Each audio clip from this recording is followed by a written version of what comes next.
کسی عالم نے کہہ ہی دیا ہے تو آپ اس طرح کر کے اس کا غلط مفہوم نہ لیں. کسی قاری صاحب نے, اور قاری صاحب کو شوق کوئی نہیں ہوتا پیسے اکٹھے کرنے کا, وہ تو کمیٹی والے کہتے ہیں نہ اکٹھے کیے تو چھٹی کرا دینی ہے, اس لیے وہ اکٹھے کر لیتے ہیں بیچارے کئی دفعہ اسپیکر کھول کے.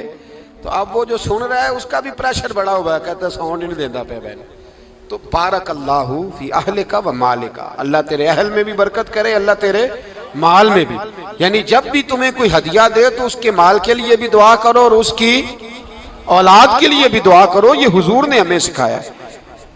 قرض ایک صحابی پہ بڑا چڑھ گیا تو حضرت عبداللہ ابن مسعود سے کہنے لگے قرضہ بڑا چڑھ گیا. فرمانے لگے تمہیں وہ دعا نہ سکھاؤں جو ہمیں نبی پاک نے سکھائی ہے. فرمایا اگر تمہارے اوپر پہاڑ کے برابر بھی قرضہ ہوگا تو اللہ تمہارے قرضے کا بندوبست فرما دے گا. پر مسئلہ یہ ہے دعائیں یاد کرنی پڑتی ہیں اور پڑھنی پڑتی ہیں.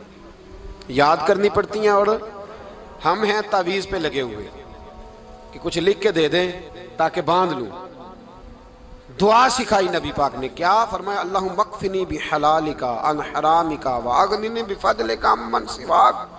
فرمایا یہ دعا مانگا کرو, اے اللہ مجھے کفایت کرنے والا رزق عطا فرما اور مجھے حرام سے بچا, اور مجھے اپنے فضل کے ساتھ دوسروں سے بے نیاز کر دے.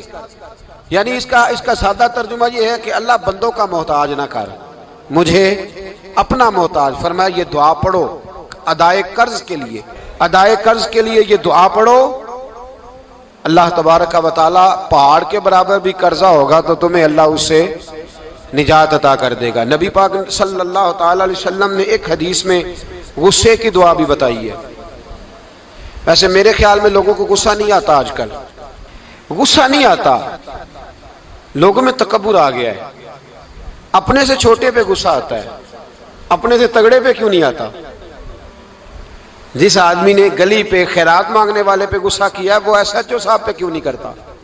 غصہ تو غصہ ہے نا, سب پہ ہونا چاہیے, لیکن بڑا سمجھدار غصہ ہے. غریب آدمی کو دیکھ کے غصہ آتا ہے, امیر آتا ہے تو غصہ نکل جاتا ہے. تو میں تو کہتا ہوں لوگوں کو غصہ, اگر تجھے غصہ آتا ہے تو مار دیوار کے ساتھ ٹکر تیرے غصے کی سمجھ آئے. یہ کس قسم کا غصہ ہے جو غریب پہ ہی ہاتھ اٹھا رہا ہے. تو خدا را خیال فرما, غریبوں کے حق میں بڑا غصہ, مجبوروں کے حق میں بڑا غصہ, ماتحتوں پر. اور اگر چودھری صاحب آ جائیں تو چودھری صاحب آ جائیں تو پھر بہانہ بنا لیتے, کہتے غصہ تو مینوں بڑا آیا سی, پھر میں کہا میرے گھر آیا ہے, پھر بہانہ بنا لیا. ایسے نہیں کرو. نبی پاک صلی اللہ علیہ وسلم نے دعا سکھائی بخاری میں, فرمایا جب غصہ آئے تو پڑھا کرو اعوذ باللہ من الشیطان. آتی ہے نا دعا ماشاءاللہ, اعوذ باللہ من الشیطان.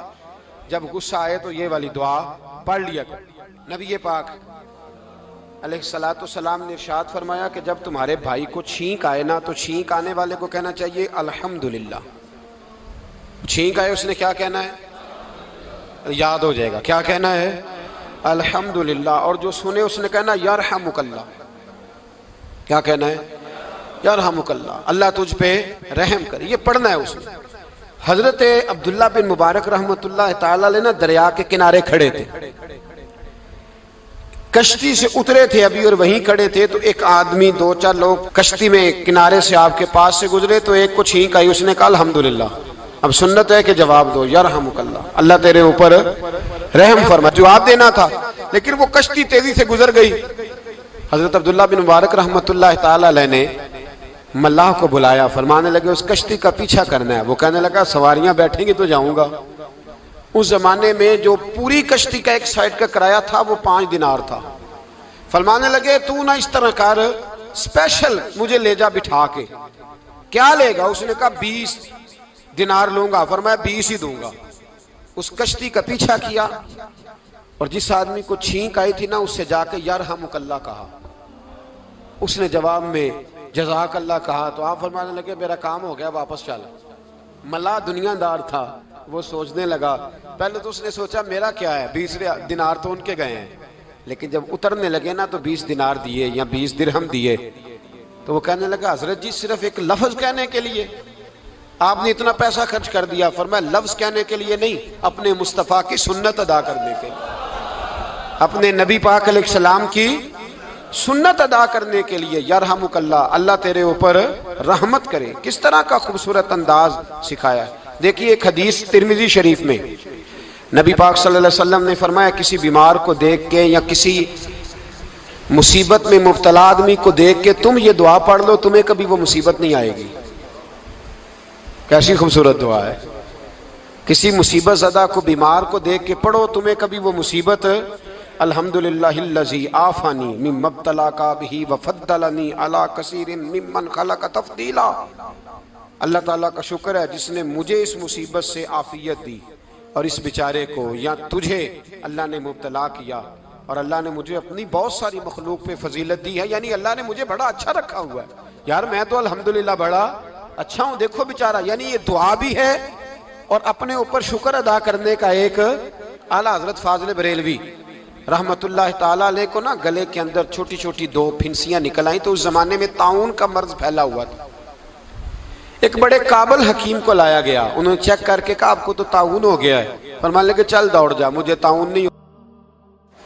اس نے کہا جناب یہ گلے پہ بنا ہوا ہے اور سب کو پتہ ہے آج کل پھیلا ہوا۔ فرمایا سب کو ہو سکتا ہے، مجھے نہیں ہو سکتا۔ کیوں؟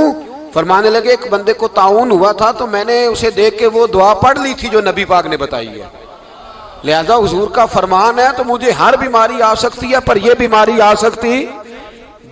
وہ شخص کہنے لگا جی منہ میں بھی گلٹیاں چلی گئی ہیں، کھول نہیں رہا، کیا ہوگا؟ اعلیٰ حضرت نے کالی مرچ منگوائی، اسے پیس کے زبان کے نیچے رکھا تو ساری بیماری دور ہو گئی۔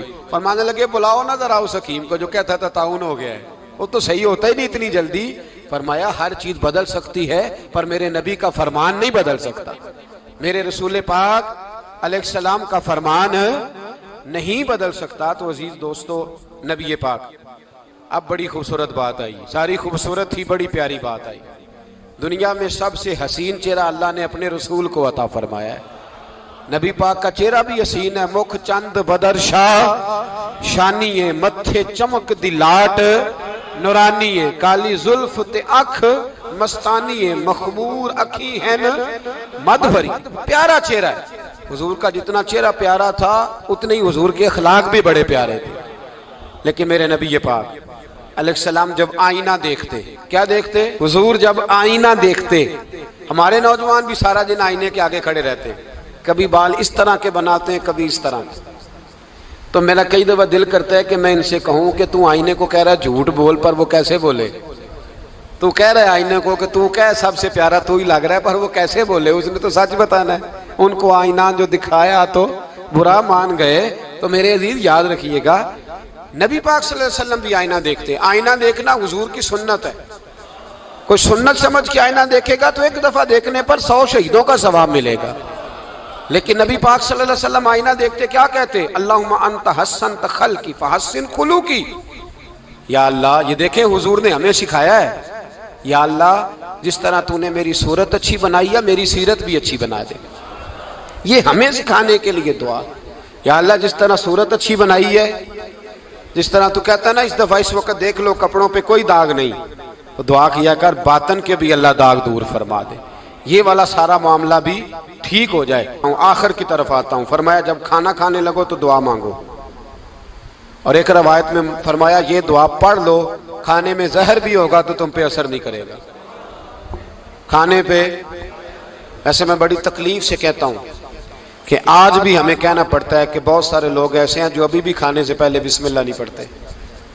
یار بڑے افسوس کی بات نہیں؟ بڑے افسوس کی۔ حضور نے دعا سکھائی، میں یہ دعا پڑھو گے تو زہر بھی ہوگا تو اثر نہیں کرے گا۔ بسم اللہ الذی لا یضر مع اسمہ شیء فی الارض ولا فی السماء یا حی یا قیوم، جس کی برکت سے زمین و آسمان میں کوئی چیز بھی نقصان نہیں دیتی، اور اے اللہ اے ہمیشہ زندہ رہنے والے اور قائم رہنے والے۔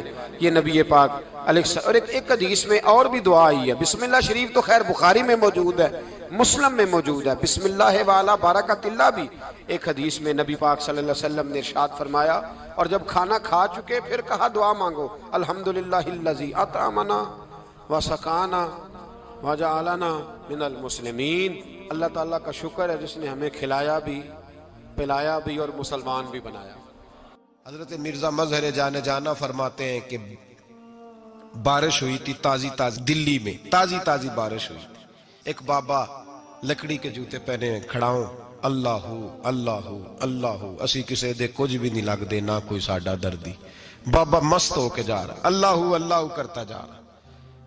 ایک طوائف اپنے کوٹھے سے اتر کے تو سیڑھیوں پہ بیٹھی تھی، ساتھ اس کا یار بھی بیٹھا تھا. بابا اپنی مستی میں جا رہا ہے تو بابا جی کے پیروں سے کچھ مٹی اڑی تو اس عورت کے کپڑوں پہ پڑ گئی.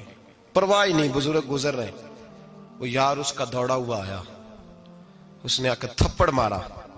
کا خیال نہیں سارے اس کے کپڑے آلودہ کر دیے، تو کدھر تیرا دماغ نہیں ٹھیک؟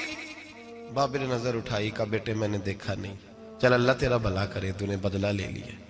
بابا جی چپ کر کے وَإِذَا خَاطَبَهُمُ الْجَاهِلُونَ قَالُوا سَلَامًا، چپ کر کے گزر گئے. ٹھنڈ کا موسم تھا، بارش تازہ ہوئی تھی، حلوائی دودھ کاڑ رہا تھا. اس نے بٹھایا بابا جی کو پھٹے پہ، پیالہ پکڑا، دوڑ کے آگے بڑھا. بزرگ آ گئے، آئیے بیٹھیے. دودھ کا گرم گرم پیالہ شکر ڈال کے دیا. بابا جی نے دودھ پیا، پھر نظر جھکی، پھر رنگ بدلا. کہنے لگے مالک تو کتنا بے نیاز ہے، کہیں تھپڑ مرواتا ہے، کہیں دودھ پلاتا ہے. تیری بے نیازی ہے نا، ادھر تھپڑ مروایا، یہاں دودھ پلایا، تو ہی جانتا ہے تیرے رنگ کیا ہے. ابھی بابا وہیں بیٹھا تھا، دوڑے آئے پیچھے سے لوگ، شور ہوا. بابے کو دبوچ کے وہاں لے گئے جہاں اس نوجوان نے تھپڑ مارا تھا. کہا تو اللہ کا بندہ ہے، اللہ کے بندے بد دعا تو نہیں دیتے. ہوا کیا؟ کہا تو نے بد دعا دی ہے؟ کہا نہیں دی، بات بتاؤ. کہنے لگے اس نے تجھے تھپڑ مارا ہے، چھت پہ چڑھا ہے، پیر پھسلا ہے، گردن کے بل گرا ہے، منکا ٹوٹ گیا، مر گیا ہے، تو نے بد دعا دی ہے. بابا جی کہنے لگے یار میں نے تو دوسرا لفظ بھی نہیں کہا، بھلا ہو کہہ کے گزرا ہوں، میں نے نہیں بد دعا دی. کہا تو نے دی ہے تبھی تو مر گیا. کہا نہیں دی. کہا بابا تو بزرگ آدمی ہے، سچ بول. تو بابا جی کہنے لگے سچ سنو. پھر میں آ رہا تھا، میرے پیروں سے مٹی اڑی، اس کے یار کے کپڑوں پہ پڑی، اسے برا لگا، اس نے مجھے مارا. جب اس نے مجھے مارا تو میں کوئی لاوارث تو نہیں تھا، جب اس نے مجھے مارا تو میں کوئی لاوارث تو نہیں تھا. مجھے دشمنوں نہ چھیڑو، میرا ہے کوئی جہاں میں ابھی پکار لوں گا، نہیں دور ہے مدینہ. اس نے مجھے مارا تو میں کوئی لاوارث تھا کہ میرا بدلہ کوئی نہ لیتا. اس نے مجھے مارا ہے تو میرے یار کو برا لگا تو اس نے اسے مار دیا ہے، میری تو غلطی کوئی نہیں. یاروں کا جھگڑا ہے، یہ تو دوستوں کا جھگڑا ہے، یہ تو یاروں کا جھگڑا ہے، کوئی غلطی نہیں میری، کوئی غلطی نہیں. خش خش جنہ قدر نہیں میرا، اے میرے صاحب نو وڈیائیاں، میں تے گلیاں دا روڑا کوڑا، میں گلیاں دا روڑا کوڑا. میں نو محل چڑھایا ہے سائیاں، میں نو محل چڑھایا ہے سائیاں. فرمایا اس نے مجھے لاوارث سمجھا تھا کہ تھپڑ مار کے گزر جائے، میرا کو پوچھے گا ہی نہیں. میرے رسول پاک علیہ السلام کے بارے میں رب فرماتا ہے ابھی میں تو تیرے ہوتے ہوئے کافر کو سزا نہیں دیتا کہ تو موجود ہے. یاد رکھیں حضرت فضیل بن عیاض فرماتے ہیں ایک جوان تھا، مسجد میں آیا، لوگوں سے کہنے لگا روٹی کھلاؤ. کسی نے توجہ نہ کی. اس نے کہا میں رب بتانے والا ہوں، میری طرف دیکھو تو صحیح. کسی شخص نے خیال ہی نہ کیا. پھر اس نے کہا یار تھوڑا سوچو. نمازیوں سے کہا، اہل علاقہ سے کہا، انہوں نے کہا تیری طرح کے بڑے درویش دیکھیں. مسجد کے محراب میں وہ رب کریم کا بندہ انتقال کر گیا. جب فوت ہو گیا نا، لوگوں کا مزاج ہے بیمار کو دوائی نہیں دیتے، جنازے پہ وقت پہ پہنچ جاتے. جب کوئی گر رہا ہوتا ہے تو سہارا کوئی نہیں دیتا، جب کوئی گر جاتا ہے ٹانگ ٹوٹ جاتی ہے تو تیمارداری کو زمانہ پہنچ جاتا ہے. اور بزرگ وہ نوجوان اللہ کا نیک بندہ مسجد کے محراب میں فوت ہو گیا. حضرت فضیل ابن عیاض کہتے ہیں امام صاحب نے اعلان کیا چندہ دو، کوئی لاوارث فوت ہو گیا، کفن دینا. چندہ کٹھا ہوا، کفن خریدا، جنازہ پڑا. عشاء کے بعد دفن کر کے آئے. فجر کی نماز کے لیے جب امام اور مؤذن مسجد میں آئے تو چیخیں مارنے لگے، تڑپنے لگے. دور دور تک آوازیں پھیل گئی، دنیا دوڑی آئی. کیا ہوا؟ کہنے لگے وہ جو تم نے کفن پہنایا تھا وہ یہاں پڑا ہوا ہے، اور دیکھو کفن پہ تحریر لکھی ہے. تحریر کیا ہے؟